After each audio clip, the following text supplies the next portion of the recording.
Do you ever go specifically into those patient scenarios? This is something that's like very top of mind for me right now, because I just read in a Facebook group devoted to parents who either have encountered problems trying to find myopia care for their kids or are just curious about it. And one of the parents in there was talking about how his son is now a -6. And for years, he's been saying to his optometrist, I'm concerned. His eyes are getting worse. Is there anything we can do about this? I'm worried about this. What can we do?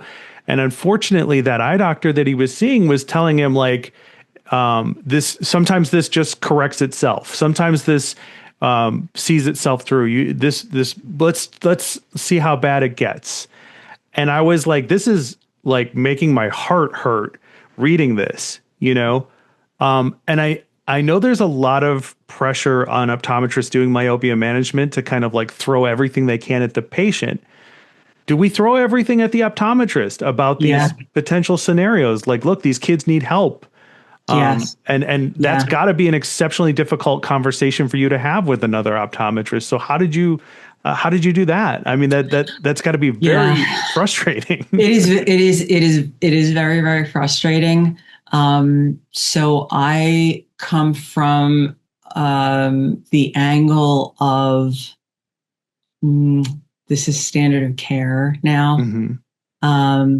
So educating them and saying, look, and I've done a lot of talks, a lot of local talks and everything, lectures, for free, you know, just coming in and look, you know, I'll come and talk to your group and whoever one-on-one, but I come from it from an angle of education. Okay.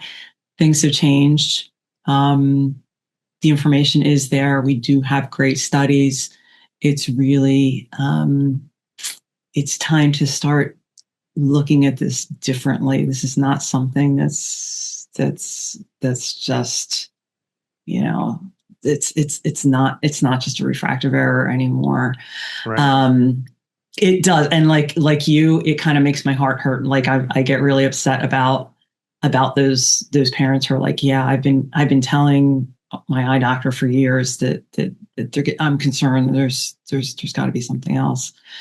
So it's an angle of education, and you know what's past is past, but guess what? We have the tools now that you can go on and I can help you.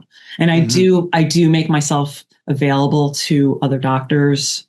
They can email me. I give them my cell phone number. They can text me. They can call me like anytime. I will answer questions for them. And at the very least, I can give them, educate them. The other thing I had done is made like a little summary, and on the Google group, Matthew Martin had done a great job with his talk, and then Sarah Bonds, you know, she put together a little summary about myopia. But I've given them that, and then clinically, like, okay, so these are numbers, right? But then also looking at it from a clinical perspective, like, what are you looking for in clinic? What are you looking at? What do you know, as far as like their age, their refractive error, their you know, accommodative lag, like, you know, like, so in your exam, you're probably already doing most of what's required to determine that this patient is at risk. Right.